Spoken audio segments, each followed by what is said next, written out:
I'm going to introduce Terence, and then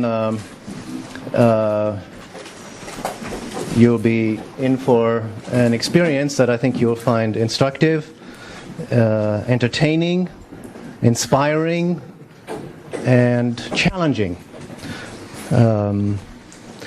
This lecture is, this evening is an independent lecture, but it's also the introductory part of a workshop which will continue tomorrow and Sunday, 9:30 to 3:30, for those of you that might want to go into these subjects more in depth. And Terence, I think, will give you some indication of what will be covered in the workshops tomorrow and Sunday. So Terence is I think I would like to say that Terence, who is my good friend, is one of the most remarkable individuals I know. He is an explorer, a student of shamanism and of history, of ethnobotany, and of a whole variety of other disciplines which would be too numerous to list. He has a very unusual gift for articulating with exceptional clarity connections, insights, and understandings from really the frontiers of human exploration and knowledge. He has a gift for combining scientific knowledge with poetic, sensuous expression that is quite exceptional, and he has a truly visionary mind that is able to range deeply and widely across a very wide spectrum. And it's impossible to put Terence into categories. He transcends the usual kinds of academic categories.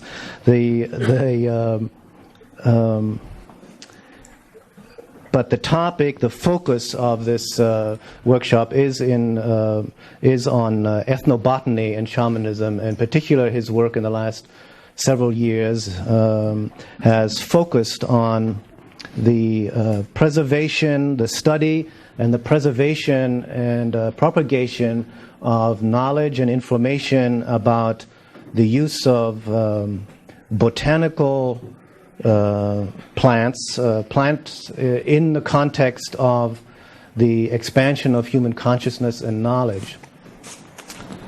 And I can assure you that if you haven't heard Terence before, and even if you have, you're in for an exhilarating journey into spaces of the mind that you won't forget.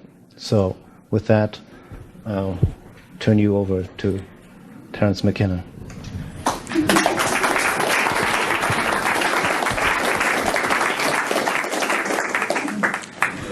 Well, I want to thank Ralph for an introduction that will be hard to live up to. I want to commend Ralph and CIIS for the act of intellectual courage that inviting me here represents. I'm sort of returning to my home turf after a year spent in the Hawaiian Islands, where Kat and I were managing a botanical garden that is a nonprofit foundation specifically set up to preserve plants with a history of human usage, foods, drugs, fiber plants, food plants, all the plants that are part of the spectrum of human interactions with the botanical world.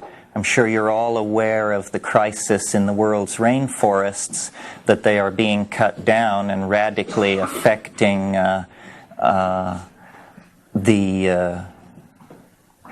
ecosystems in the tropics and by implication the whole world. But what is not so well understood is the impact on tropical cultures that capitalism and modernity is having. These tropical tribal cultures are much more fragile than the rainforest itself.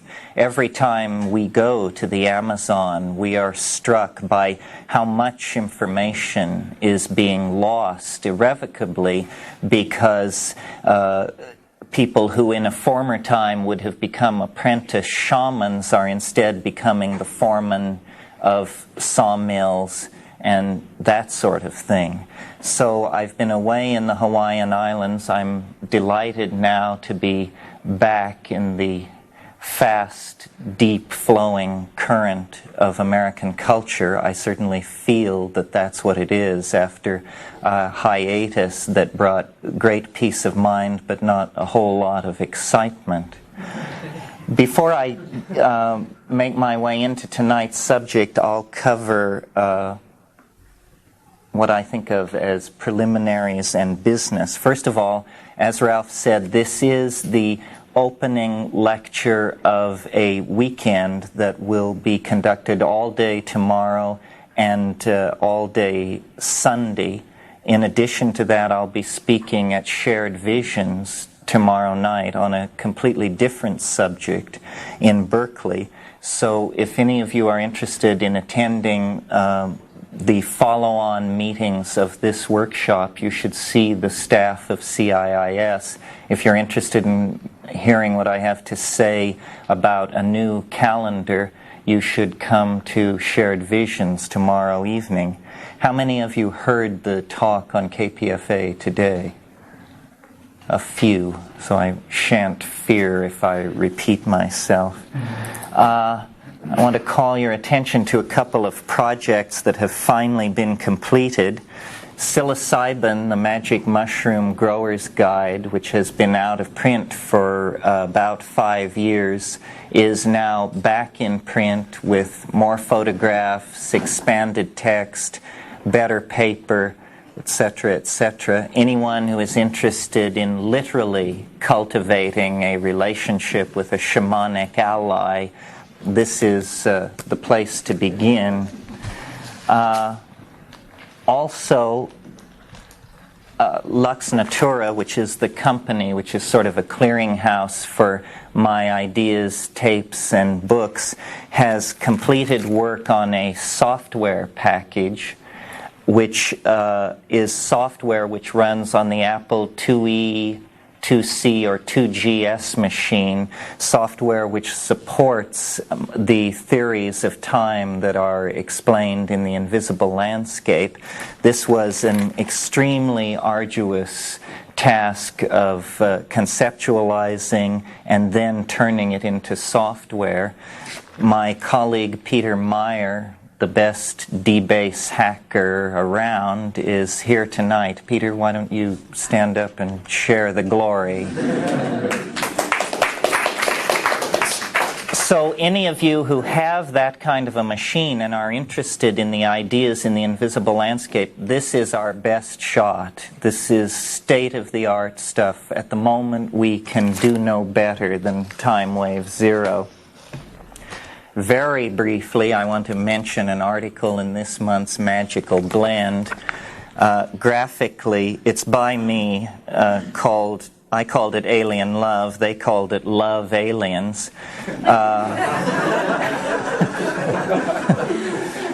Graphically, I think they took revenge on me for knocking Crystal Power, but the text is there if you're interested. I'm going to talk for 45 minutes or an hour, then we will break, and if you're interested in what Lux Natura has available, there are catalogs here. There's another piece of paper which describes the work that Botanical Dimensions is doing, and also I want to promote a very interesting event that's going to take place in November, a conference here in San Francisco called Angels, Aliens, and Archetypes, which should be very interesting. It's going to happen at the Fairmont Hotel, And besides myself, Whitley Strieber, who wrote Communion, which is now on the New York Times bestseller list, I understand. Jose Arguelles, who I understand has disappeared into the Imperium, will descend to share his thoughts on UFOs with us. Jacques Vallée will be there. Ken Ring, the near-death experience man. Michael Grosso, who wrote The Ultimate Question. Richard Grossinger, a number of other people, people that I have wanted to publicly debate for years. So I think it should be a very lively weekend conference. There are flyers on that. Okay, so much for all of that. The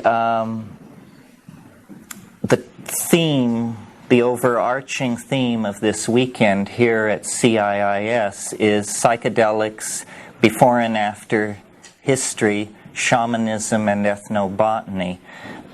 The succeeding meetings will deal with the details of shamanic usage of hallucinogenic plants worldwide in a kind of survey format with special emphasis on those places and peoples that I have personal experience with, which is the Amazon basin and Southeast Asia. And I understand that if you are a student at CIIS, there is credit for that. Tonight's lecture is an attempt to set the stage and sort of enunciate the philosophical themes that stand behind the effort to understand and enumerate psychedelic plants and their usage anyway. I mean, what is the point of it? And the reason I called it, or the reason I invoked history before and after, is because I think that the psychedelic experience, especially as it is induced by plants, is a phenomenon that too little has been made of in an effort to sort of preserve the chestnuts of modern science and society. The psychedelic experience is an extremely old part of the smorgasbord of human experiences on this planet. In fact, the emergence of human consciousness and the emergence of an awareness of the properties of these biodynamic alkaloids scattered throughout a number of plant genera may be nothing less than the same thing. We know that the arboreal primates of Africa, at a certain point in the past, and people of goodwill differ on exactly when, came under pressure from an advancing phenomenon of desertification of the African continent. And at that time, new lifestyles, new adaptations had to be put in place. The arboreal canopy dwelling lifestyle of these primate tribes had to be put aside. They descended to ground level. They abandoned vegetarianism in favor of an omnivorous diet, and their already highly evolved system of signaling became even more evolved as they took to hunting and preying upon herds of ungulate animals that were evolving in this grassland situation in response to the same set of environmental pressures that were forcing the primates out of the trees. Roland Fisher did work showing that visual acuity is increased if small amounts of psilocybin are given to graduate students. Psilocybin in doses that are sub-threshold for the triggering of psychological changes. And in fact, he made the point to me when he told me about this, that this was a clear instance of a drug allowing a being, a person, to have a truer picture of reality than if they had not ingested the drug. But Fisher, who was a psychologist, never drew the conclusion regarding what the consequences of such an increase in visual acuity would be on the lifestyle and adaptive skills of an animal. It's very clear, in the same way that if you have a plant in your diet which stimulates or challenges your immune system, that will increase your adaptive advantage. It's very clear that the presence of a biodynamic steroid or alkaloid which increases visual acuity will also have a tremendous impact on the adaptive strategy and the success of that strategy in a given animal. So it's possible to suggest that once psilocybin was established in the food chain, those primates that utilized it quickly became the dominant and then the exclusive form. Well, now, how did this psilocybin enter the food chain of these primates? Very simply, because it was coprophytic, meaning it grew in the manure of these ungulate animals, so that once the ungulate animals became a food source and a focus of interest and attention of these primates, they could not help but notice, as they tracked and followed these herds, that the mushroom was thrust upon their attention. If any of you have observed Stropharia cubensis, which is the species I'm speaking of, growing in the tropics, you know that it is quite an astonishing natural object to come upon in any environment.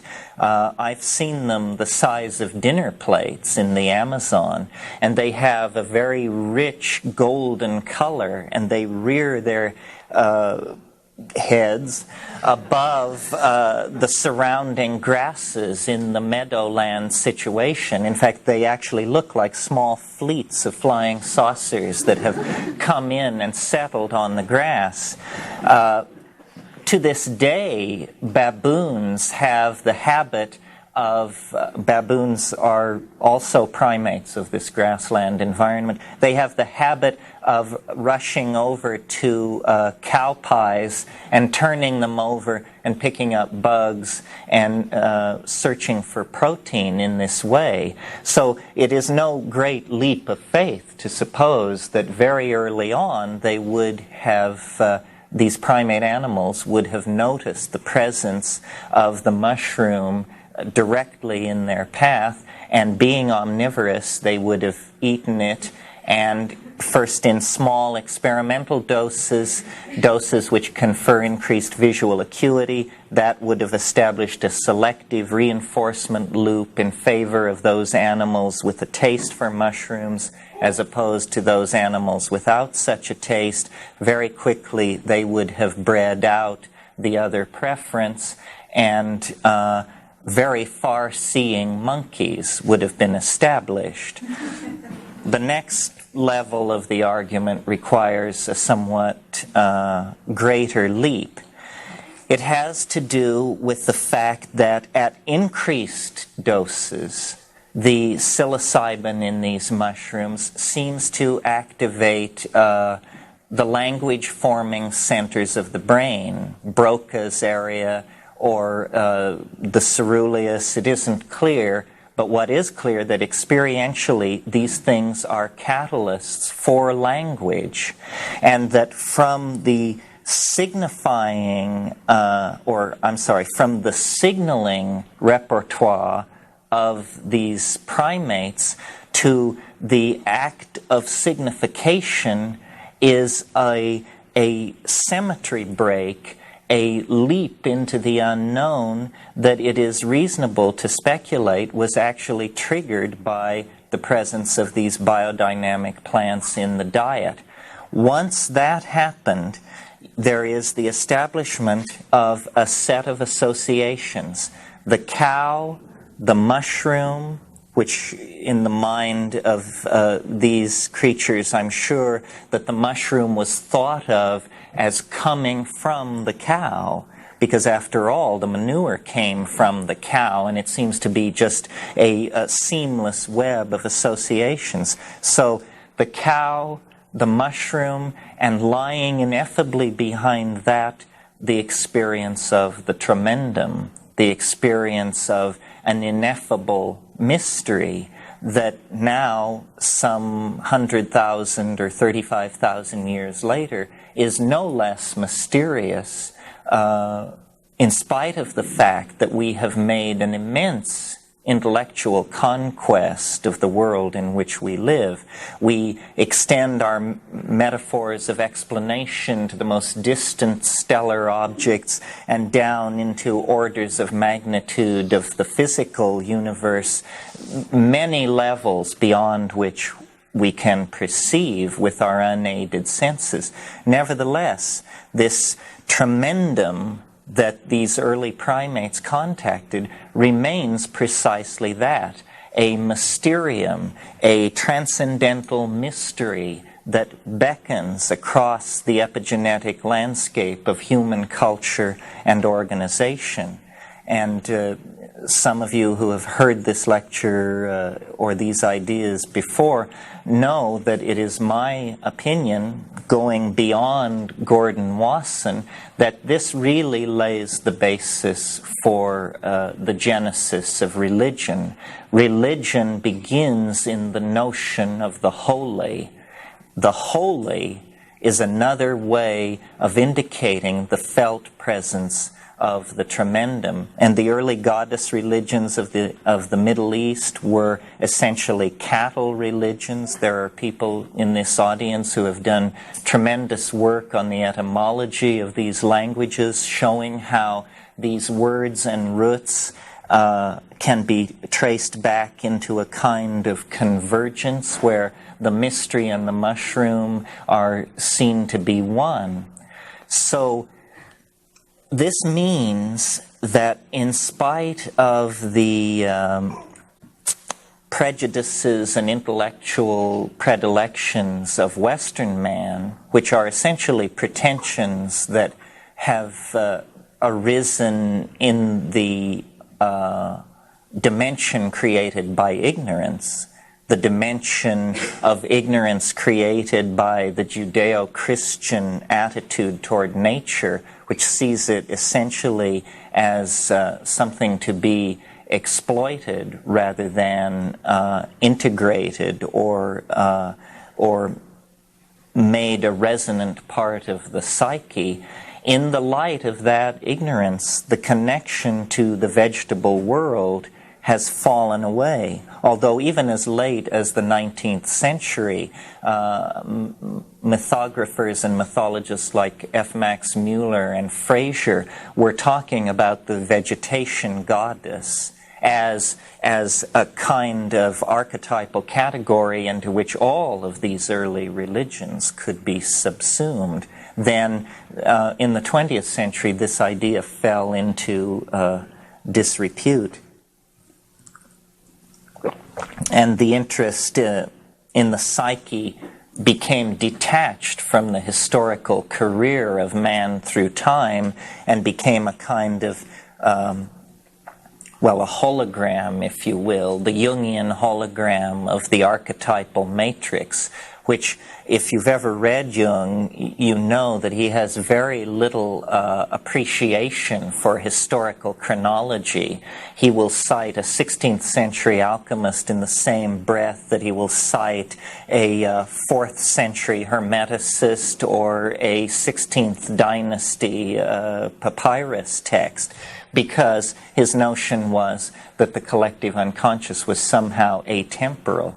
And there is something to that, but beyond and beneath that is the greater reality of the accumulation of this this experience with these plant hallucinogens. It's interesting that to this day, in the rainforest ecologies of the world, the faith has never been broken. And in a way, that brings me then to the second theme, which is after history. History, you see, is a kind of prodigal wandering, a kind of breaking of faith with the vegetation goddess, a descent into what Merciliade called the profanity of history, away from the paradigmatic world of ritual and magic, and into the secularized linear progression of historical phenomena based on technological advance. However, because it rests on no epistemic bedrock, it is simply a cultural assumption, it is now in our own time playing itself out. The fact that it has a false bottom can now be seen as we, through modern anthropology and modern chemistry and pharmacology before it was repressed and shut down in the 1960s, we have rediscovered the mystery almost by accident and then quickly acted to make it illegal, inaccessible, and trivial. These seem to be the three ways that we deal with drugs. We make them recreational, or illegal, or inaccessible. All strategies for turning away from the real implication, which is that man, as a thinking creature on this planet, is necessarily a portion of a symbiotic relationship. Man, without the synergy that these plants have imparted to the formation of our genome, is no better than a monkey. So that, recognizing that, we are forced to recognize that the experience of spirit, for which most of us rely upon the testimony of Meister Eckhart and Juan de la Cruz and Hildegard von Bingen, is in fact a birthright of each and every one of us. But the bias of the scientific mentality, which is the bias which says the world must be known through the pristine agency of the unencumbered observer, it has to be abandoned. And by unencumbered, I mean unstoned. This is the idea that nothing is true except that which emerges from the most sober sorts of reflection, in every sense of the word sober.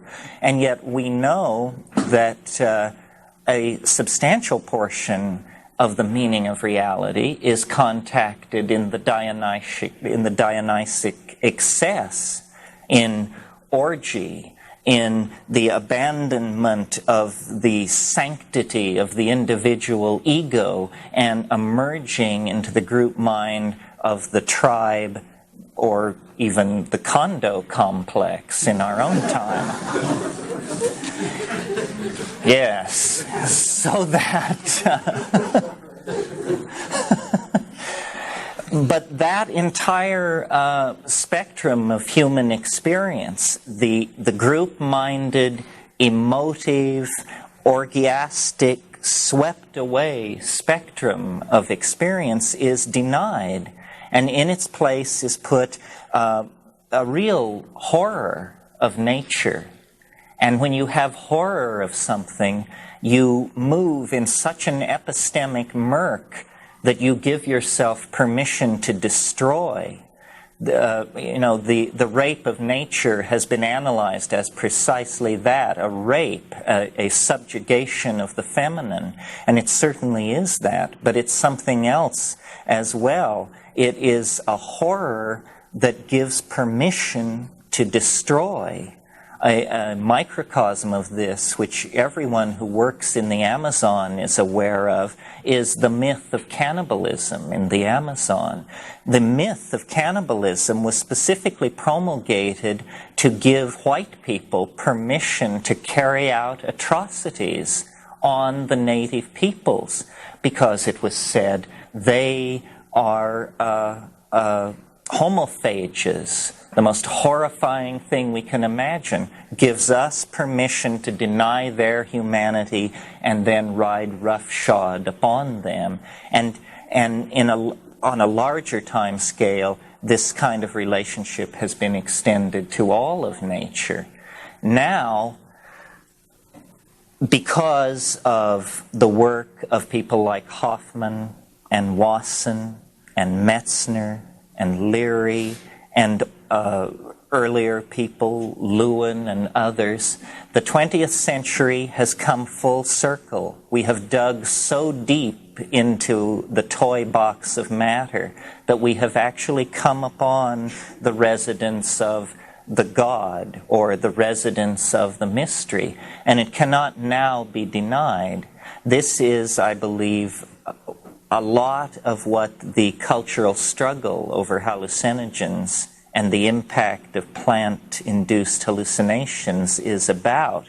It is that science cannot continue as usual in the face of this phenomenon. It is what the parapsychologists have been seeking, but have not the courage to proclaim, because so strong is the bias against drugs in this culture that automatically anything having to do with drugs is ruled out of bounds in the realm of evidence, precluding forever, in my mind, the validation of these phenomena. So-called psychic phenomena are an everyday occurrence where hallucinogenic drugs are taken, but where hallucinogenic drugs are not taken, these things must be sought by the most tortuous and excruciating kinds of methods, you know, the flipping of cards and that sort of thing. Even, and I don't want to dump on Whitley because I don't know the man, but I read his book. I was amused, those of you who are aware of Whitley Strieber's book, Communion, he takes great pains to say that he never uses drugs. He even has an appendix in the back of his book, which is a polygraph session, where he insisted that he be asked the question, do you use drugs? Well, to my mind, it's no wonder the poor man can't understand what is happening to him. Without a symbiotic relationship to the biodynamic, God-laden constituents in the exterior natural environment, the unaided human mind is almost certain to fail in its effort to assimilate the mystery of being. Because throughout the historical and prehistorical career of human beings, this is how understanding was achieved. And, I bring great wrath upon myself by suggesting that even the most respected methods of spiritual transformation, such as yoga and mantrayana and that sort of thing, are in fact efforts to mimic the intoxication of plants without committing the heinous act of ingestion, you see. Again, this a masculine paternalistic society has such a penetration fear, such a fear of having Mother Nature come at them with the large, thick reality of things that, excruciating ordeals will be substituted in lieu of that. not eating, flagellation, sitting for hours and hours, obeying for years the orders of beady-eyed opportunists. All of this sort of thing will be tolerated in lieu of making the commitment to nature. That's what it is. It's a commitment to nature, to the efficacy of nature. And by our now I mean the rationalist scientific view of nature is that it is something entirely passive which we perceive, and that the act of perception, to become an act of understanding, has to go through all kinds of transforms and processing in the human brain. Nothing could be further than the truth. I'm sure many of you are familiar with the Gaia hypothesis, which fundamentally is a theory about gas exchange in the atmosphere, but which really says that the planet is a self-regulating organism in which we are moving around, playing a role somewhat like an organelle in a cell. The consequences to be drawn from the Gaia hypothesis is that nature is not a passive matrix which requires analysis, but that in fact it is communication. That the perception of nature is the perception of nature's intent. And if we could, and this begins as a kind of outlandish notion, is nature talking to us? Is that what is happening? And ends, I think, in the conviction that that is absolutely what is happening. We do not live on this planet. We live in this planet.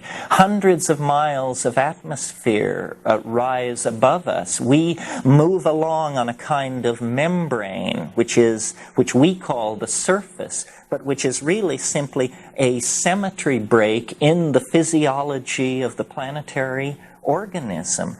The planetary organism, for us, is a continuous stream of communication to us, which we deny.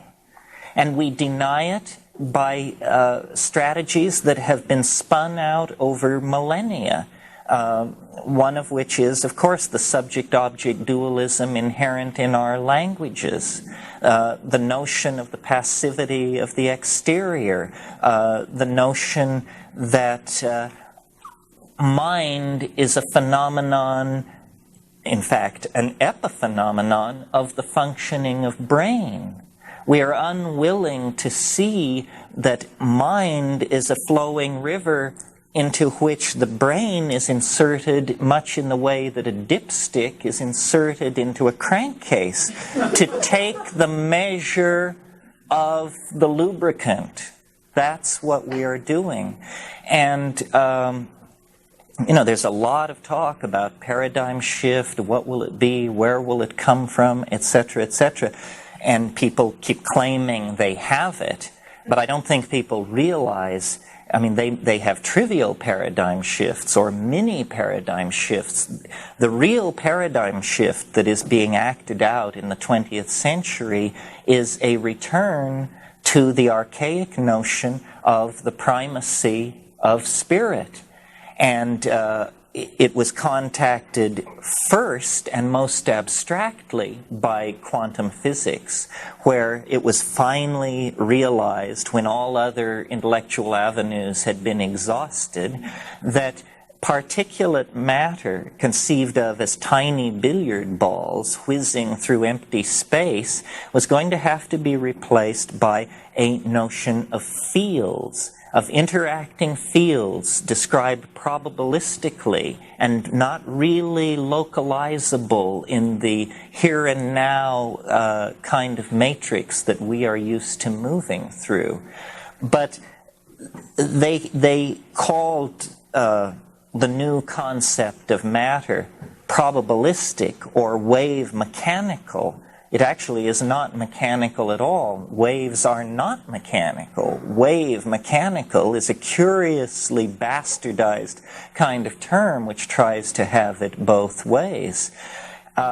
But how many of us are quantum physicists, and how many of us who are actually have access to the instrumentalities that confirm these notions? So it emerged and is emerging then in other areas, such as abstract art and the effort by the precursors of abstract art, the pataphysicists, the Dadaists, and the Surrealists, to introduce the notion of an animate and active unconscious. The notion of the unconscious is actually an effort to blur the notion of the point consciousness of the ego, and to replace the model of the point consciousness of the ego with this more deployed and fuzzy notion of a gradation of awareness spreading out to the very earliest memories of animal organization, you see.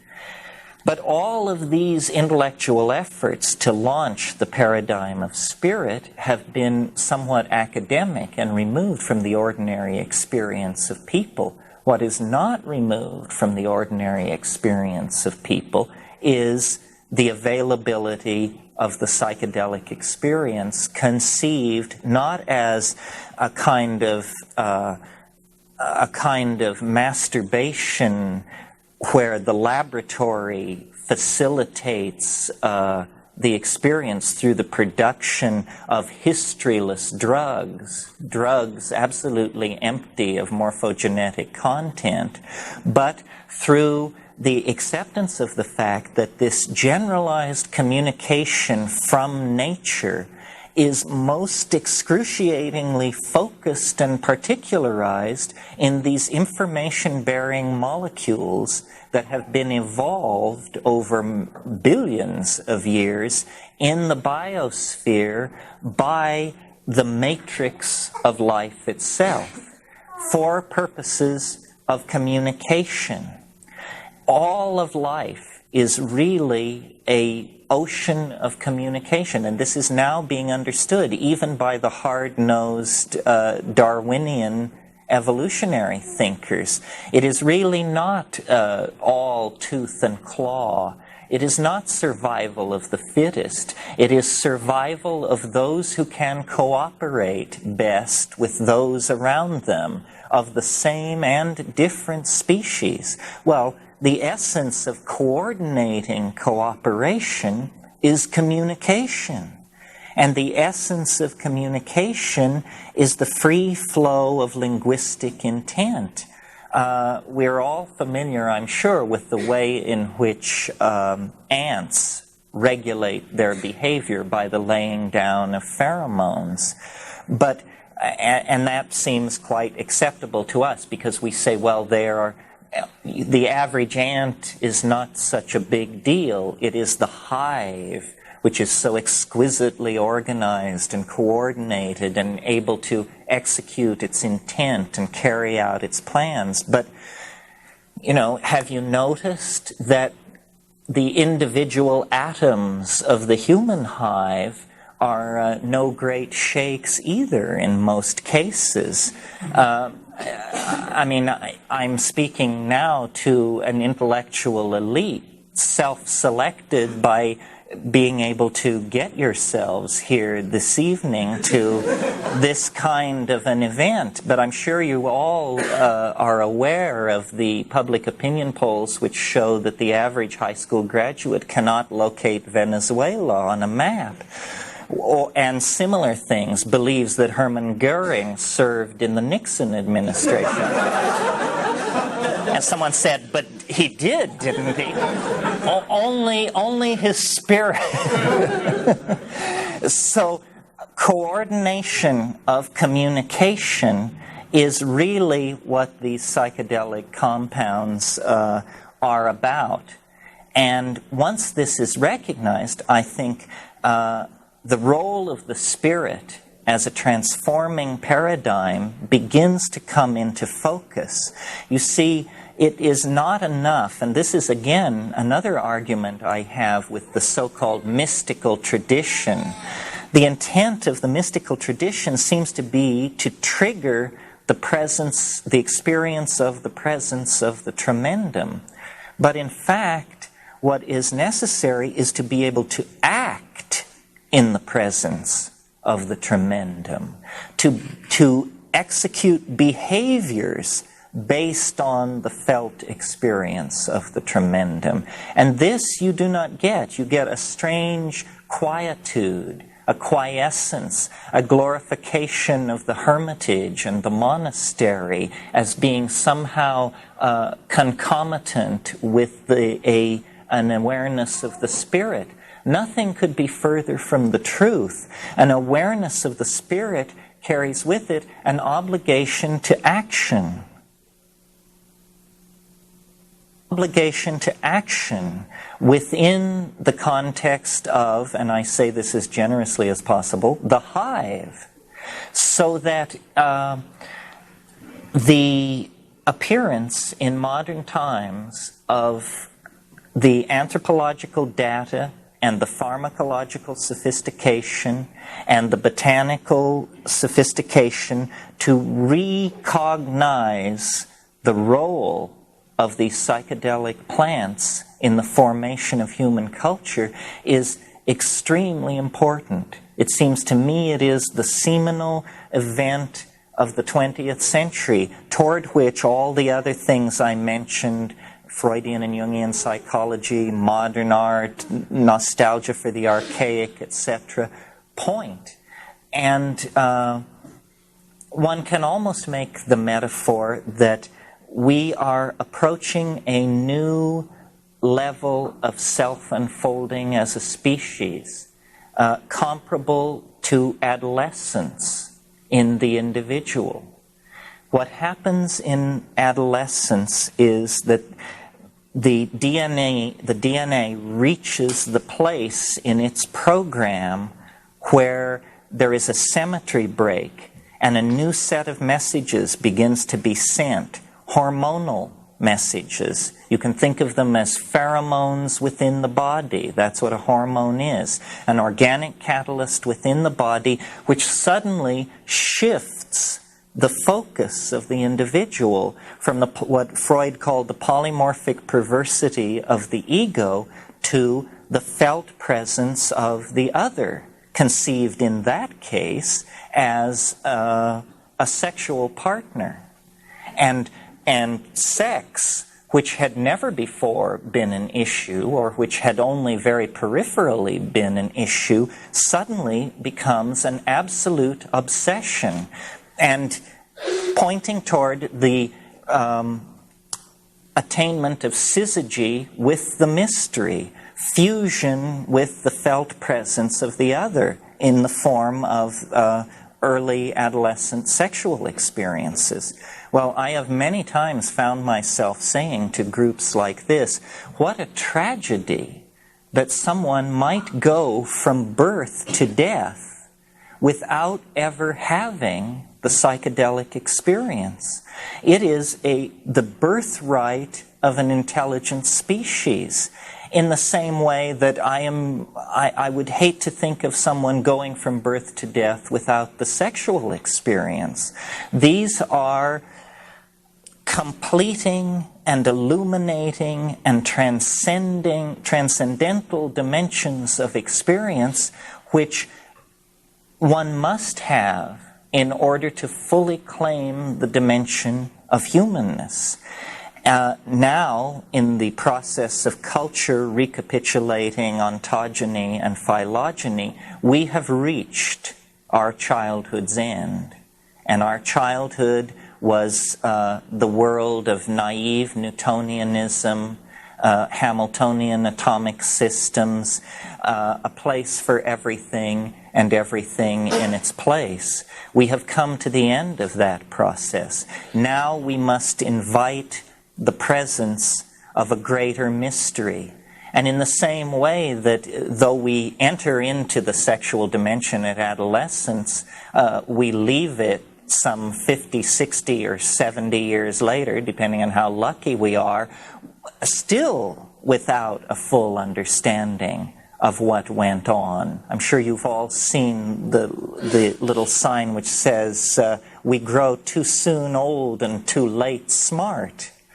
Well, it applies to sex as well as to the psychedelic experience. Now, as a culture, we must come to grips with the fact that the world is not simple. In the same way that a 9-year-old must come to grips with the fact that the world is not simple, it is not as Mommy and Daddy said it was. There are tremendous vistas and abysses to be plunged, and ask your uncle and he will tell you that nobody knows what's going on in these areas. Ask a shaman and he will tell you that nobody has found the bedrock of the psychedelic experience. Nevertheless, this wish to live with a bedrock of experience is a kind of trivializing of the great mystery in which we find ourselves embedded. We would have a far more accurate and complete picture of reality if we were willing to live with the felt presence of the mystery. And the way to do this is to experience what these plant teachers are trying to say, what these planetarily manufactured information-bearing pheromonal molecules are trying to imbue into us. Now, shamans throughout history have short-circuited the fall. They are those who know. That's what gnosis is. It is privileged knowledge vouchsafed to the courageous. And the fact that we have fallen into a childish or a neurotic style of relating to being is nothing more than a statement about the inherent biases of our languages and our institutions. Many peoples have not, perhaps because they carried out their lives in the vastness of the tropical forests, where the force of nature cannot be denied. You see, had we stayed in the tropics, we probably would never have taken the fall into history. The fall into history is what happens when one moves into progressively more and more barren landscapes and substitutes for the input of organic nature the self-generated neurotic maps that are based on incomplete information. Now that cycle is being closed.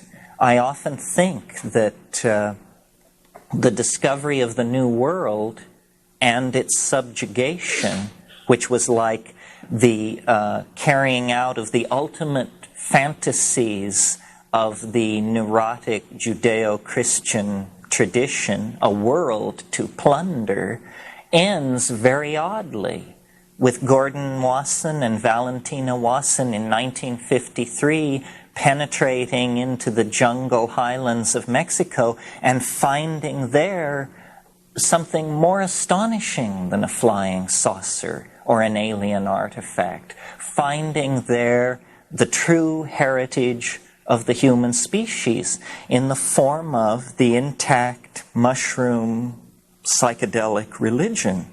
Eros, lost since the dismemberment of Osiris, lost since Great Pan's death at the rise of the Christian era, but not dead, only sleeping. And now, through cultivation techniques and the propagation of ethnographic literature and the work of people like Metzner and Hoffman and Wasson and Schultes, shoved directly in the path of the careening cultural juggernaut of Western civilization. This is why I've called the weekend Psychedelics Before and After History, because I see history, as I say, as a prodigal hiatus, a wandering in the desert of unknowing, an indulgence in an easily cured neurosis, if we will but take upon ourselves the personal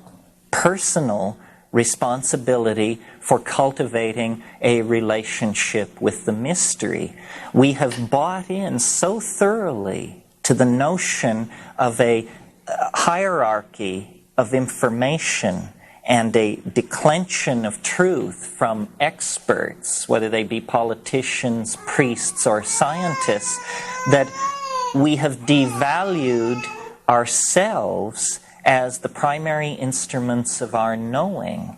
And this is why I think, among other reasons, why psychedelics are so repressed, why it is so important to society to keep them out of the hands not only of children and high schoolers and hedonistic experimentalists, but to keep them out of the hands of research psychologists, pharmacologists, and physiologists as well, because fully appreciated, they will explode the Newtonian, Einsteinian universe the way a stick of dynamite explodes a rotten apple. And in the process, the hierarchies of paternalism, scientism, and reductionism will just be completely swept away. And this is all going to happen, God willing, in our lifetimes. My faith is that if it doesn't happen, then the cultural momentum toward a lethal conclusion will continue unto the ultimate catastrophe.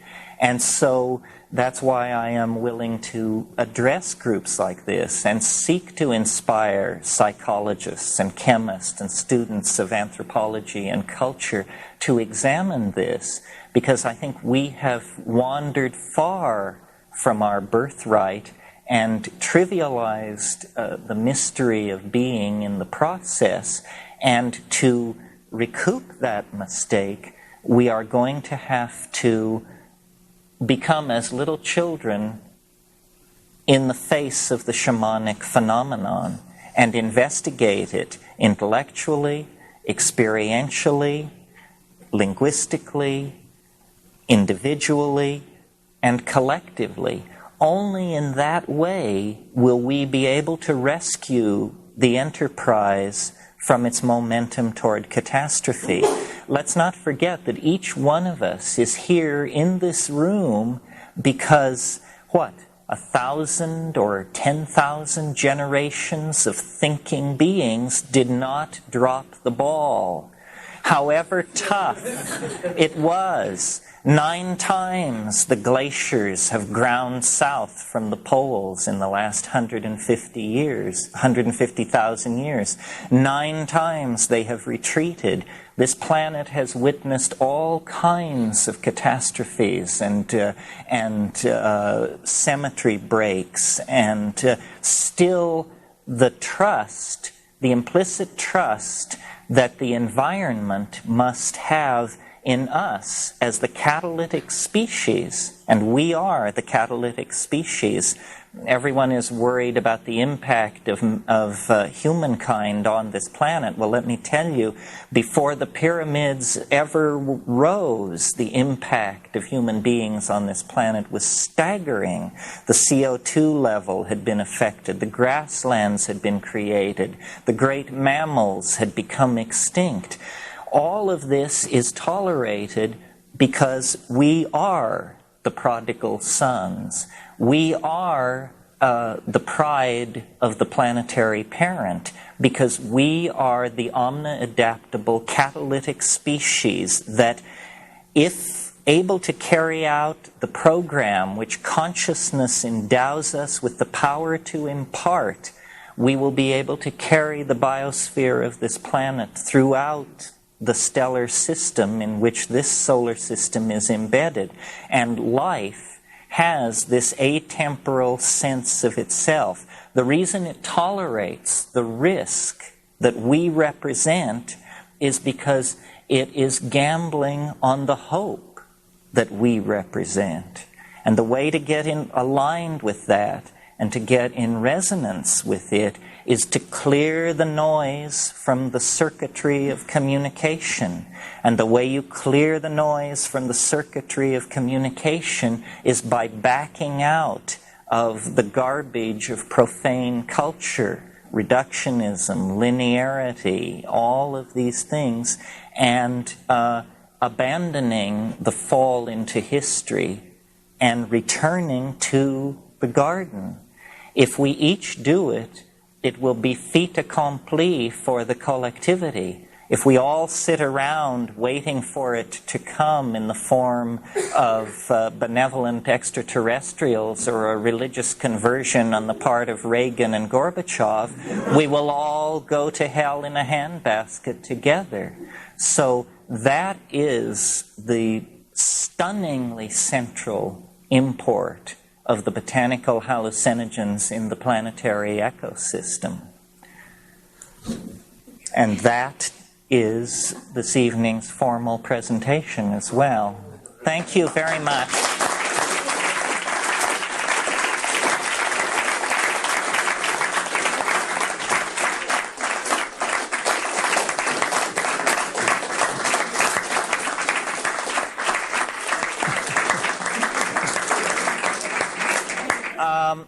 As I understand it, there is tea and coffee downstairs. Let's take a 10-minute break, and then I will entertain vigorous and even hostile questioning by the audience. And here is the various sorts of propaganda that I mentioned earlier. Thank you very much. It's later than we think, so I'm not sure it was up to me to call this back together, but I will do so. I know there are people with questions. Before I take questions, I was handed an express mail package in the intermission. Robin Sylvan, who some of you may know as the former director of the Ojai Foundation, is now running something called the Fairhaven Mysteries Project in Bellingham, Washington. And Kat and I have agreed with him to do a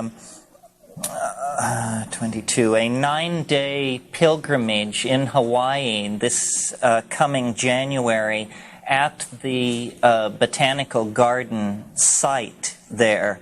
And it's been named Volcano Orchid Mind. So if any of you, I don't have enough of these flyers for everyone to get one, but if any of you think you might wish to and can afford to spend 9 days with us in Hawaii next January, I'll just leave these out for interested parties. And if there aren't enough to go around, why share at least the informational contact with other people. Okay. Is there anybody burning to ask a question? Yes. Terence, what are your views on some non-botanicals such as MDMA and ketamine, which are currently... Well, I think I implied in the talk, I really as the longer I deal with this problem, the more strongly I feel about it. It began as a sort of a very gentle separating, and it's become more and more clear to me that, and I guess I rely on Rupert Sheldrake to give me a basis for saying this, drugs which come out of the laboratory have no history. They do not vibrate with millennia of usage or with being products of the natural environment. They are, as I implied in my lecture, somewhat onanistic. So I view them as drugs. And drugs do different things. Some drugs stimulate you, some depress you, some may even cause the release of personalistic content or repressed traumatic material.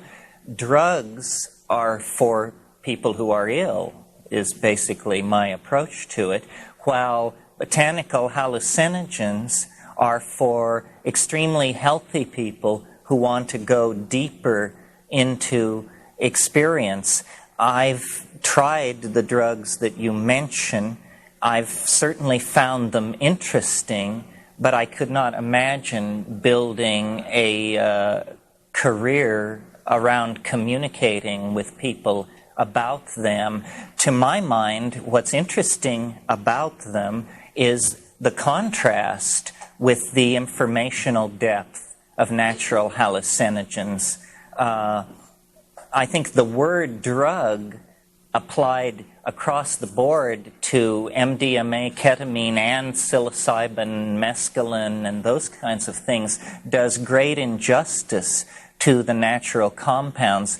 There really should be a linguistic distinction made. So I try to speak of organic substances, or more specifically plants. I don't deny the worth or the efficacy of these laboratory compounds, but they are not planetarily evolved pheromones carrying the messages of Gaia. They are humanly constructed nanotechnological machines useful for intervening in the personalistic dynamics of the psyche. Emmett. What do you know? Who did you call? Emmett. Okay. What do you know You're about next. AIDS as a germ warfare? AIDS as a germ warfare.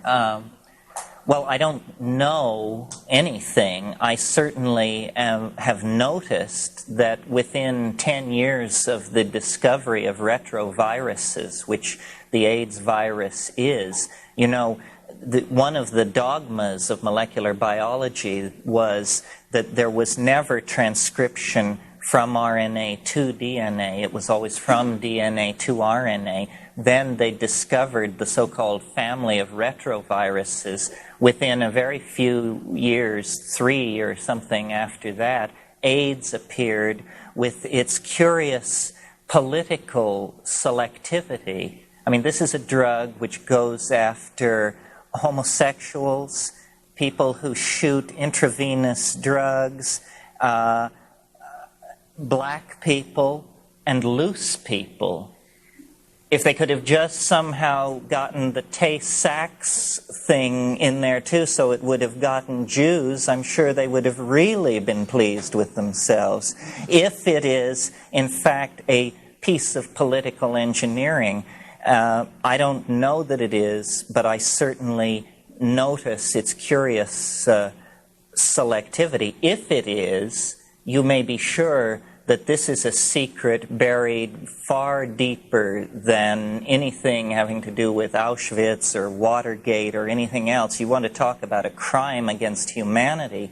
This is a crime against humanity on a previously inconceivable scale. There's been a lot of speculation about this. Granted, some of it has emerged from East Bloc countries, but on the other hand, it's well documented that other bacteriological and chemical agents were tested in this very city in the 50s and 60s. Some of you may know the incidents that I'm referring to. So it's a possibility not to be ruled out, certainly. I said that you would be next, yeah. You talked about the psychedelic experience and mushroom, in contrast to, but similar to, and also a mystical state or achieving enlightenment through other means not drugs. My understanding somewhat has been that the use of yoga or meditation or whatever to achieve these states would produce ultimately some kind of a permanent state of mind that would alter one's consciousness, if it is indeed able to be achieved that way, that would alter one's consciousness 24 hours a day. With drugs, your suggestion is there's an easier way to learn similar things about this state of being or whatever through drugs.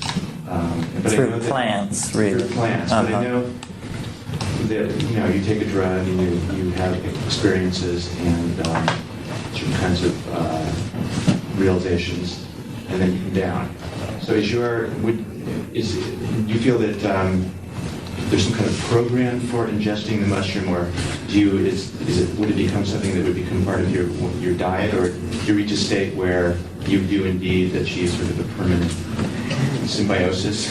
Well, I think that your point is well taken. Nevertheless, the mushrooms, the psilocybin, affects the imagination. It is a stimulant to the imagination. And I don't really think that that is dissipated, or if it is dissipated, it's very slowly. Also, I'm not entirely convinced of the claim of the yogic schools that they can lock in these extraordinary states permanently. It seems to me that the shamans that I have had acquaintance with certainly are not abusers of these substances. On the other hand, they are regular users. And I think that it's fine that the insights are tested against the momentum of down reality. Yoga, most schools of yoga, in fact, I believe all schools of yoga, can be traced back to the 2nd century, the Yogic Sutras of Patanjali. Well, Patanjali explicitly states that light-filled herbs, his phrase, light-filled herbs, are one of the legitimate paths to achieving these high states. Certainly, if you look at the Rig Vedas are a vast and enthusiastic paean of praise to something called Soma, which was greater than Indra, greater than the gods of the old Vedic pantheon, the central mystery of the Vedic civilization. Gordon Wasson has argued very persuasively that it was a mushroom of some sort. So I really believe that if we had a completely clear picture of the evolution of Indian culture, we would see that for some reason, open at this point in history and looking back at it only to speculation, an institution of botanical shamanism was transformed into the notion of a lineage and a secret teaching and a set of physiological practices. So the issue of permanence is a kind of an odd one. Obviously, once you are not always stoned if you take a hallucinogen, a plant hallucinogen, but I am living proof that you're never the same.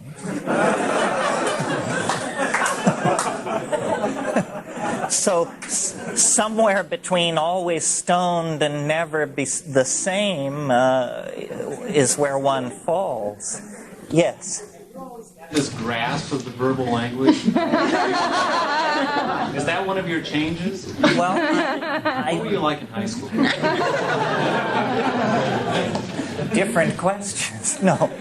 I've thought about this a good deal because people keep bringing it up, and I find myself saying, that it synergizes command of language and so forth and so on. But the most honest answer I can give you is I was always glib. And in high school, we had a big forensics scene going in my high school. Well, you had two choices. You could be in debate or extemp. And I said, so what is debate? And they said, well, you stay after school and you make 3x5 cards on resolved that the General Association of Trades and Tariffs should admit the United States as a member. And I said, okay, so what is extemp? And they said, you go in cold and you draw 3 topics out of a hat, and you have 3 minutes to choose one of them and prepare a 15-minute talk. And I said, I'll go with that. And I was very, very good at it. But as I grew up and went to Asia and wandered around as a freak, basically, I had no sense of myself as having great verbal facility. I discovered that really on the mushrooms. And if any of you, there's a book I can recommend that is excellent reading on the subjects we've been talking about. It's edited by Michael Harner, although he does not make a contribution other than to edit it. It's called Hallucinogens and Shamanism, and it contains about 9 articles on various plants with shamanic usage.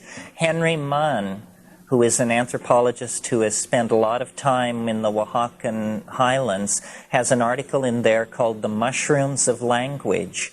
And he says, they catalyze language, they catalyze verbal facility. And we don't know what the basis of the well-documented traditions of oral poetizing that we find when we go back into the Western tradition. It still exists in rural Yugoslavia. We don't know what the factors were that created that. I think that most people who take plant hallucinogens are simply inspired to attempt to clean up their communication skills, because you do wish to communicate it. And it's the stereotyped view of the intoxicated mystic in our society is of an idiot, the inarticulate hippie, the guy who just says, well, man, it's like, In my experience, that is not what it is at all. They are an extremely potent catalyst for communication. Yes, the blonde woman in the back, and then... Do you think it's possible through artificially created hallucinogenics to program someone, even if maybe just from one really good trip, to program them perhaps to change in their whole outlook on life? I get the idea with what you're speaking of with natural substances, you're bringing out something that's already in you or allowing some consciousness that perhaps is intact. I'm speaking about introducing perhaps some foreign consciousness into your mind through chemically altered something. Do you mean as in a control or in a psychoanalytic sense, like curing an addiction or an obsession? No, I'm talking about like having been given acid at one point, and even many years later, still sometimes having like flashbacks on it and wondering what perhaps might have been in that drug or what it did to you. Well, I think that the most complex phenomenon in our world is the human psyche. And one does occasionally meet people who are horrified by my position and say, I took LSD 25 years ago and it's taken me this long to get it back together, and even now I don't feel that together. To me, the psychedelic is responsible only in the sense that it gave an X-ray of the psyche to the ego. And people who have been severely traumatized or abused or molested as children, who have real problems, are going to discover the breadth and depth of this traumatic material, and it may inhibit their ability to set themselves free and become great psychedelic explorers. I don't advocate this for everyone. In fact, I counsel people, and I don't always tell people they should go ahead with their plans if they're contemplating a psychedelic experience. Sometimes I tell them they need to do more reading or have more therapy, and sometimes I tell them they shouldn't do it at all. It's a calling. Shamanism is a calling, and in traditional societies, shamans pick and choose very carefully who they will take on as apprentices. So it's by no means a given that everyone is going to find these things to their taste. On the other hand, those who do find it to their taste will inculcate it into their lives very readily, and it will become very important to them, their self-definition, and their psychic growth. To address possibly another aspect of your question, is it possible to program people with these drugs, or a combination of these drugs and hypnosis and that sort of thing? I have no doubt that it is. The little bit that we see, that we are able to get declassified from CIA experiments in the 60s, is hair-raising. I mean, they dreamed of people who would commit acts of violence or assassination and then completely forget that they had done it. Now, how far down the road with these kinds of programs they got, we don't know to this day. I am very careful about who and what I am around in a state of psychedelic awareness, because you do imprint these things, and that's why, you know, in the same way that the shaman chooses his apprentice very carefully, the apprentice should be very aware of choosing the teacher very carefully. You, sir. Yeah, I've had some major experiences with LSD in terms of ego death and just a complete crushing of my psyche and my point of view, and then have come through into some brilliant light and really a very spiritual experience. And I'm only now starting to play with the mushrooms for more of that experience. I wonder if you could relate if the mushrooms have the potential to have that painful aspect of the crushing and the ego death kind of experience. So far, I haven't had that kind of experience with the mushrooms. Well, a very nice thing about the mushroom is that it's extremely tolerant of beginners. Nevertheless, downstream from those early experiences, you're dealing with, call it the overmind, the superego. It will give you not what you want, but what you need. And it can be extremely painful. It can be extremely humbling. It can be terrifying. It seems to me, in the people I have known and in looking at my own trips that had that quality to them, it's always to the good. The ego is completely obsessed with control and wants everything to be ameliorated and presented in easily digestible increments and to proceed along an orderly program of unfoldment. And it isn't like that. It has its own weather, it has its own dynamics, and you're much more in the position of someone sailing alone in a small sailboat. You can check the weather very carefully, and this will give you an edge. Nevertheless, squalls can turn into great storms with astonishing rapidity, and yet then you're in a position to really learn. But the learning is not, the real intense learning is not necessarily painless. And I see people nodding their heads all over the room. It is not for the faint-hearted. It just simply is not for the faint-hearted.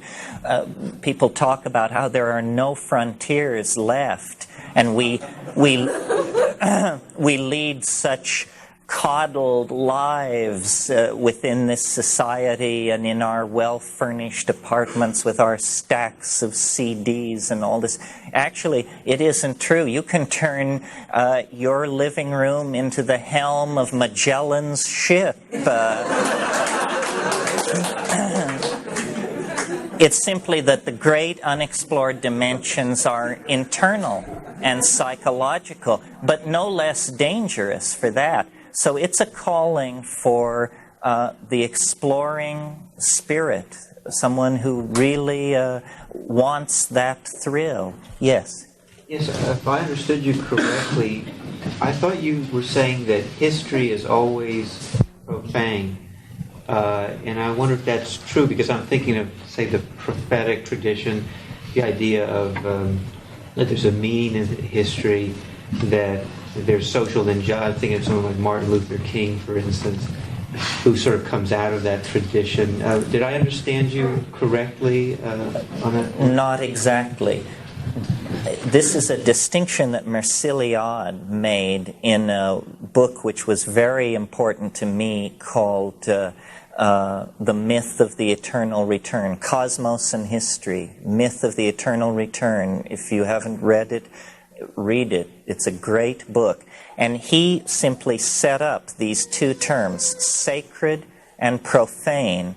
And what he means is that sacred space is paradigmatic space. That means that it is ritualistic space. It is always involved with the repetition of an archetypal activity. He uses the Latin phrase in ilio tempore, which literally in English simply means in that time. But what it really refers to is the time before history. So the juxtaposition of sacred and profane is not a value judgment.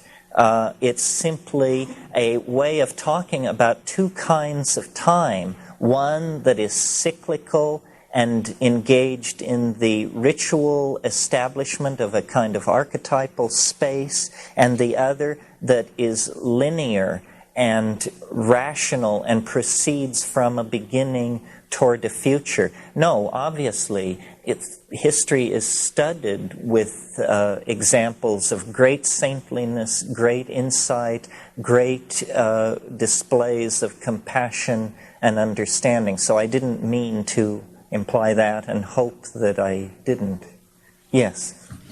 Earlier you made an excellent delineation between laboratory-produced drugs and botanicals. The question is, are the effects of each of these two different on the subtle bodies of people? Well, something more that I could have said about that, a very practical argument for botanical drugs, especially ones with a history of shamanic usage, is simply that they have a history of human usage. That's where the market testing was done over thousands and thousands of years. If a compound is toxic or triggers psychosis or mutagenic or induces tumors, it will have been dropped long ago by human groups who experiment with these things. Something can come out of the laboratory and be psychoactive, elicit some change in the self-perception of psyche, and can have all kinds of unknown or potential side effects. So what I always say to people, if I can reconstruct it here, who ask this kind of a question is, there are 3 tests to apply to a compound that you're thinking of ingesting. First of all, does it have a history of shamanic usage?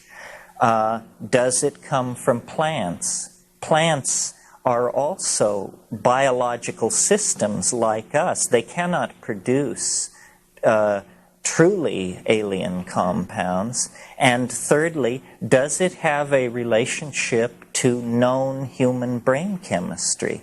And I usually say to people, if you get 2 out of 3 on this test, it's probably okay to go ahead. But if it fails 2 of the 3 or 3 of the 3, I would steer wide of it. A perfect example, I mean, I don't want to dump on anybody's favorite drug, but just because I'm familiar with the literature, let me give an example. Ketamine. ketamine is a fascinating experience. I had a lot of psychedelic experience under my belt before I came to ketamine, and I was amazed at what it does to psyche. However, there's a significant amount of literature which indicates that it can cause epileptic kindling. There is another significant body of literature which indicates that it depresses the immune system to such a degree that it has now been dropped from general surgery. It's even, I understand, being dropped from veterinary use because all these vets were reporting that a very large percentage of cat patients were not recovering from quite straightforward operations, being spayed and that sort of thing. And ketamine begins to look like the culprit in that. Well, now, if it didn't have that bad rap, I would be willing to grant that it was a very interesting compound. But I just, my immune system is very precious to me, and also I find the notion of epileptic kindling to make me very uncomfortable. So, in spite of the fact that the experience is quite interesting, I would go very slow with that. I certainly wouldn't settle into it as a lifestyle.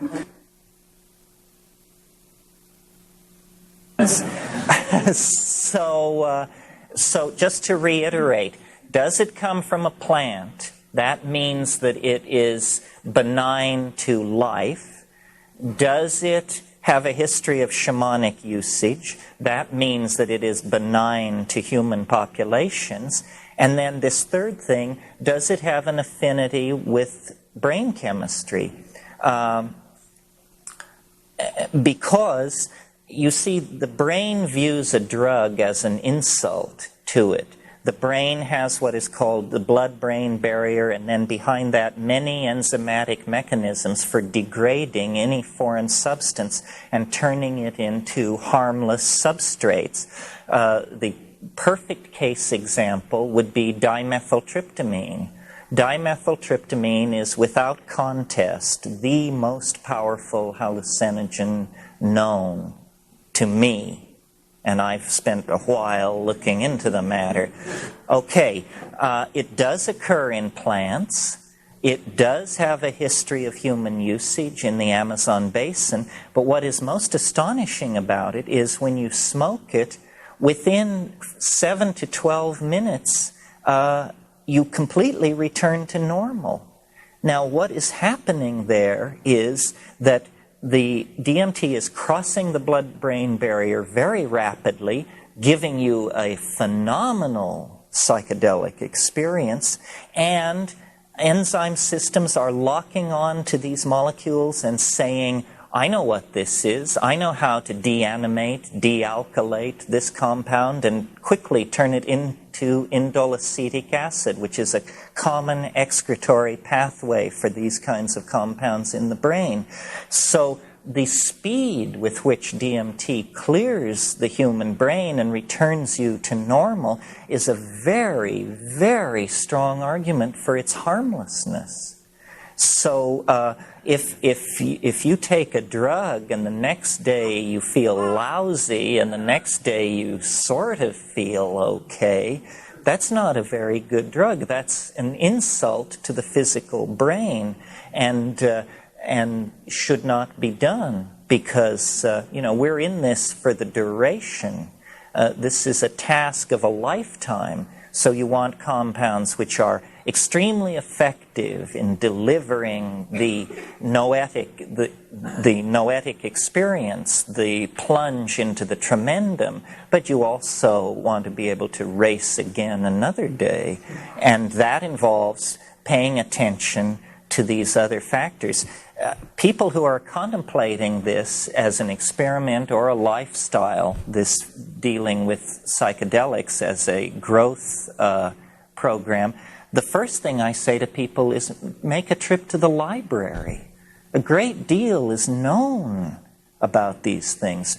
Read the physiological literature, read the ethnographic literature, and assimilate that data so that you're not just going into it blind. Take a little responsibility for what you're doing. I'm appalled at people who take 8 different kinds of drugs in an evening and tell me they have astonishing experiences. I'll bet they do. But that's not for the duration. You can't build a lifestyle on that kind of thing. What you want to do is have access into the dimension in a way that is clean and informed and ethical and intelligent. That's how these shamans in the Amazon do it. I was tremendously impressed by their authenticity and by their awareness of these issues. These people are not naive, as so much of the ethnographic literature insists. They are extremely sophisticated, obviously, in these matters, more sophisticated than we are. We have much to learn from them. That's why visionary and ecstatic shamanism is the model for doing this kind of exploratory work. Sir? Okay, I got a question which is crucial to me, and I think everyone. The long version is you espouse 2 different positions, well, many, but these particular 2.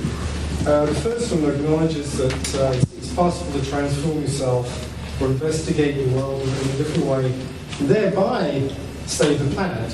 So you were saying at one point that even though, individually, in the face of insurmountable odds, it's possible to actually do that. And you seem to be quite optimistic about that. There's obviously within your realm of possibility.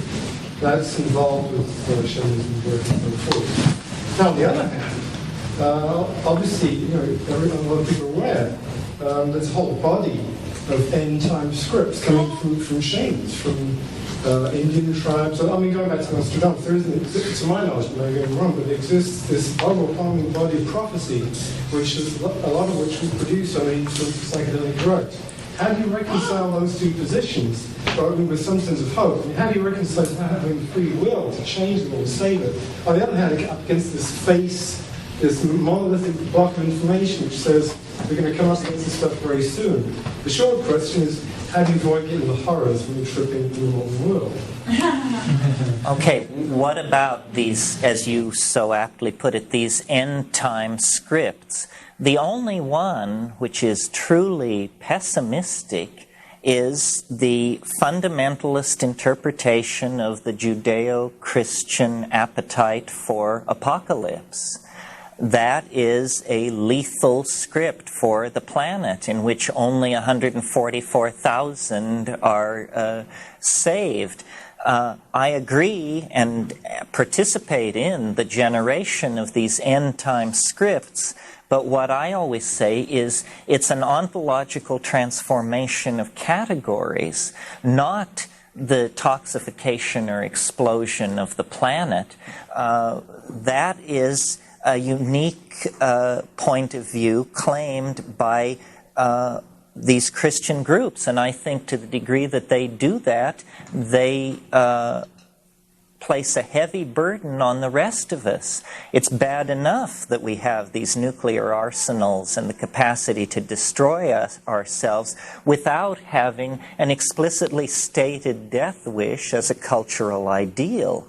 So I will, it's a question of apocalypse or millennium. And I believe that it will be a millenarian unfolding beyond the end time, not a cessation of life and a general judgment and a consigning of 99.99% of us to eternal damnation. How do you avoid getting the willies? A lot of people do get the willies when they are tripping and they come up against this end-time stuff. I think that the only cure is to stick with it. I always think of Frank Herbert's excellent advice that he puts into the mouth of his character Muad'Dib in Dune. He says, when the fear comes, it comes like a great wind. And what you do is you simply clamp down and wait, and it will blow itself out. One of the first things a psychedelic voyager must learn to do is to discipline the hind brain. The hind brain is a creature of fight or flight. And you must just turn to that and say, now see here. We are neither going to fight nor fly from this. We are simply going to freeze and watch. And the fear builds up. It's a chemical thing. And it builds up, and then those same systems that destroy the DMT, that deanimate and dealkylate it, will take the fear apart before your very eyes and leave you in peace. So we are in a great temporal vortex. This is not the subject of tonight's lecture, but it is the subject of much of my thinking. The fact that we are being funneled toward a kind of ultimate historical crisis.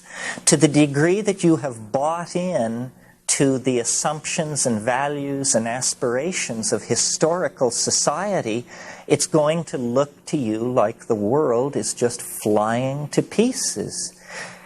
To make it make sense, we have to decondition ourselves from those values and those assumptions and realize that we are embedded in the body of Gaia. The creode along which the development of life on this planet is being propelled has walls which are extremely steep and high. There is very little possibility of us jumping out of that groove and creating a kind of apocalypse for ourselves and the planet, because we are not in this matter free agents. This matter of whether or not the planet shall be destroyed is something which the overmind or the superego of the species reserves unto itself. The proof of that in the present historical moment has got to be that a bloodthirsty nudnik like Ronald Reagan will sign an IMF agreement. If it is in the interests of people like that to support disarmament and disengagement and rethinking of the lethal momentum of history, then how much more it will be a part of the program of those who will eventually replace these people. We have reached the point, I think, where ideology has given way to a perhaps even more base desire, the desire to make a buck. And it is bad business to have thermonuclear wars. Therefore, the hysterical war hawks of capitalism, or of not even capitalism, but this fundamentalist, self-righteous, demagogic democracy, and of Marxist, millenarian, save-the-world types, has been completely read out of the picture. Governments are growing more and more irrelevant, while banking, commerce, and investment are beginning to dictate terms to these institutions. It is bad business to blow up the world, and this is the great salvation of all of us, even though we may not be particularly keen on the business ethic or mentality. So I'm very optimistic. I think great changes will be seen in our lifetime, and I think the lethal mythologies are being overthrown very, very subtly by the superego, by placing goals that even the dullest of us will turn to in preference to waging a thermonuclear war. Anyone else? Yes. Just interested a little bit in the vision you have for a post-historical relationship between the people and the technology that they create, which we sometimes go crazy with. It builds us the glasses and the other good things that improve our... Well, I think that culture is a dimension, literally, and that for 10 or 15,000 years, it has been a very low dimension. In other words, if you think of it as a dimension orthogonal to nature, it has been just a slight adumbration of nature.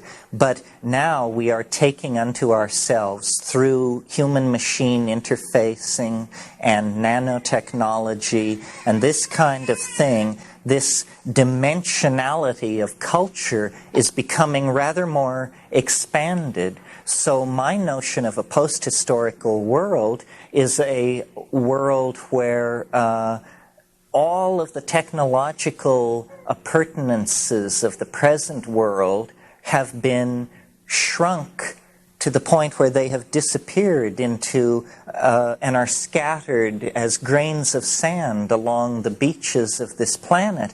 And we all live naked in paradise, but only a thought away is all the cybernetic connectedness and ability to deliver manufactured goods and data that this world possesses. So really, when I see the historical process running off the scale, it is not that we are destroyed at the end of it. It's simply that it runs off the scale into another dimension. Culture is where we are all going to live, but culture need not be something which is toxic to nature. It need not come tangential to nature at all. It can be in an entirely different dimension. This is why I often talk about what I call living in the imagination. The imagination, which begins as a slight, almost a flicker of iridescence across the mental world of ordinary reality, is going to grow and self-reinforce and expand until it will be virtually all there is, if that's all one chooses to experience. Now, a person living in, let's say, Midtown Manhattan, they live in a dimension where nature has been entirely read out. The problem is it has been literally read out. It has been bulldozed into non-existence.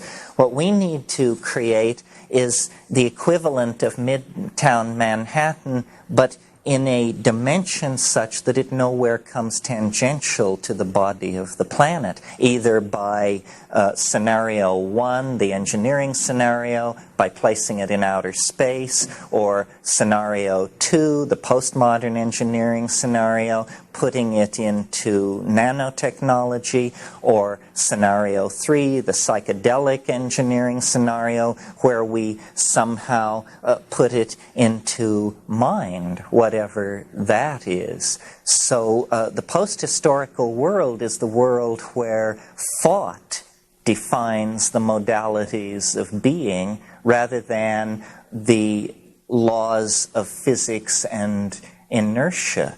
If wishes were horses, beggars would ride.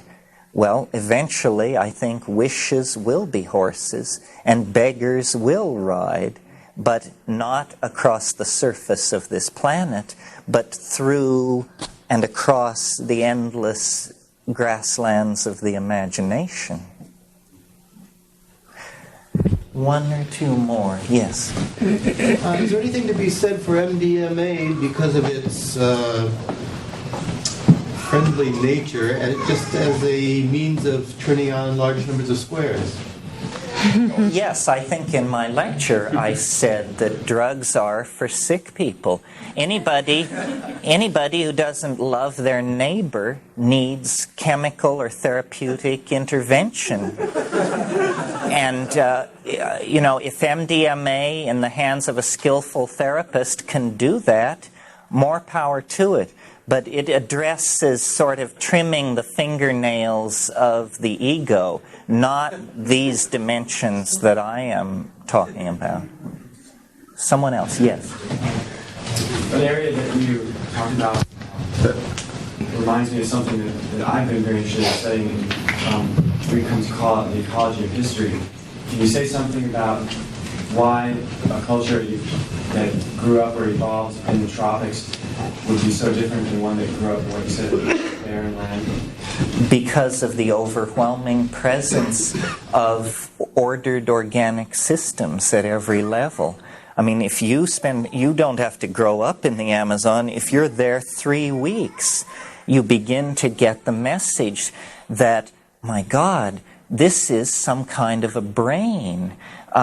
You take a lungful of air, and it's like a symphony of odors, which you know to be pheromones, carrying messages from one member of a species to another, from species to species. So then you shift your sensory focus to sound, and you realize, that languages are going on all around you, hundreds of them, between species, among species. The tropical rainforest is the most exquisitely ordered process on the planet, and any culture which grows up with that as its front yard is going to be a culture immersed in the Tao, inevitably, because you don't survive unless you come to terms with it on its terms. None of your rules count for anything.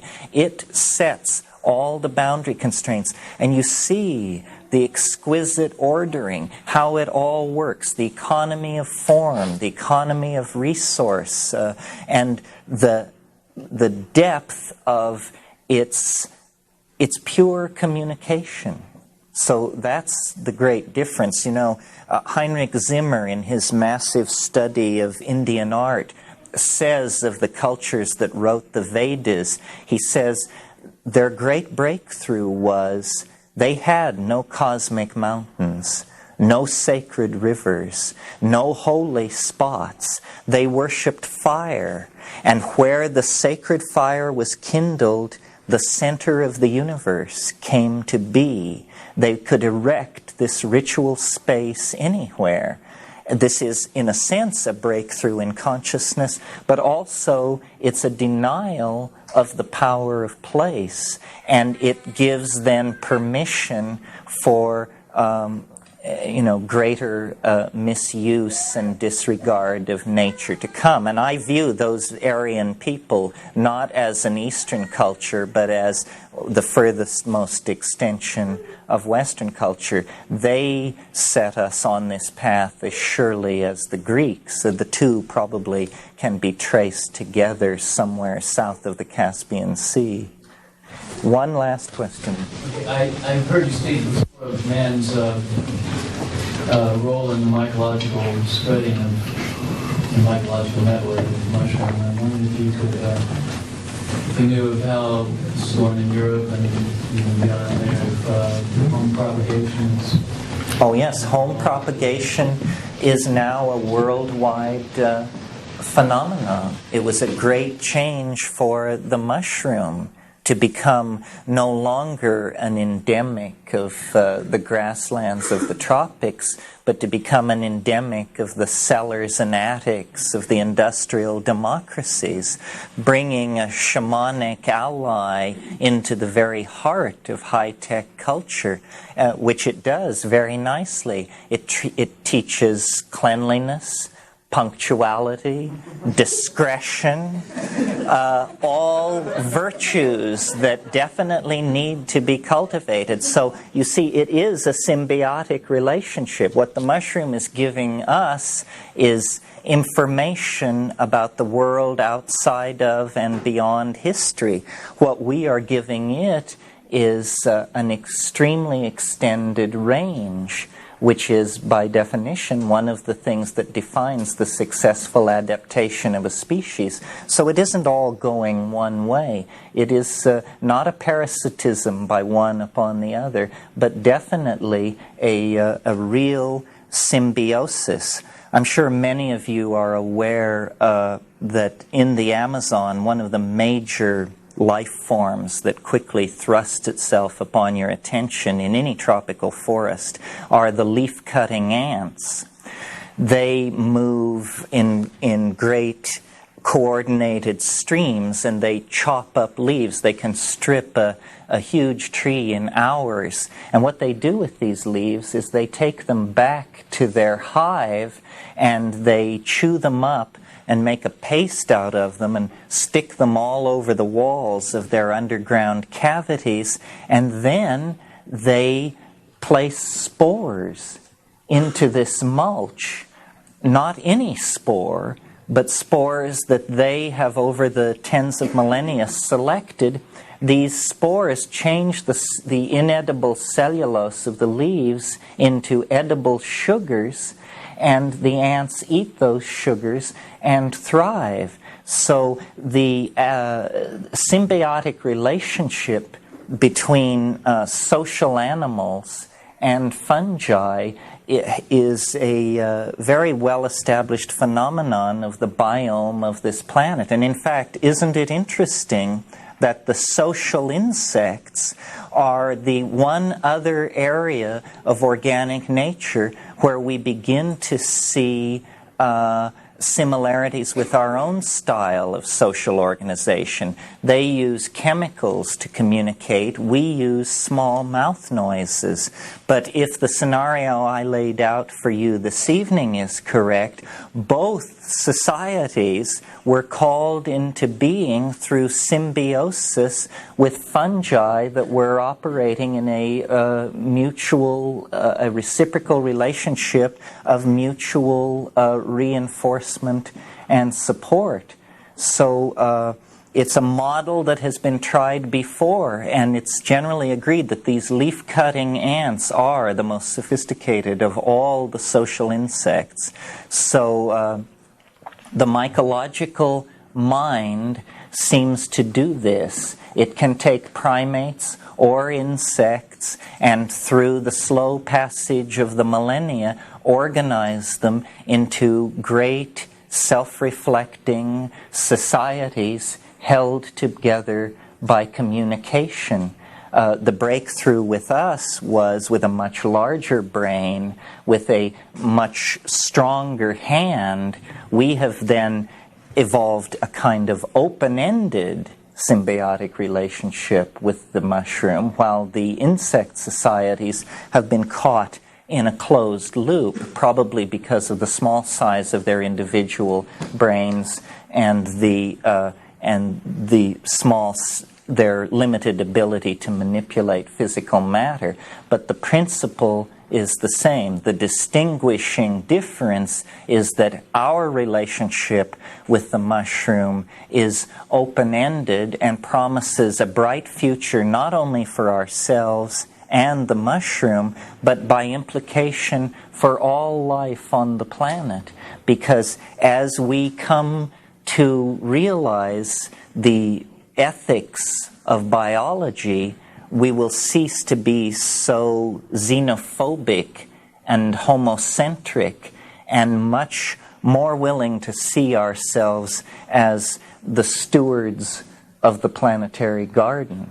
And this is, I think, ultimately what the psychedelic experience and what psychedelic shamanism leads us into: stewardship of the planetary garden in order to create an endlessly self-transcending horizon to all of our futures.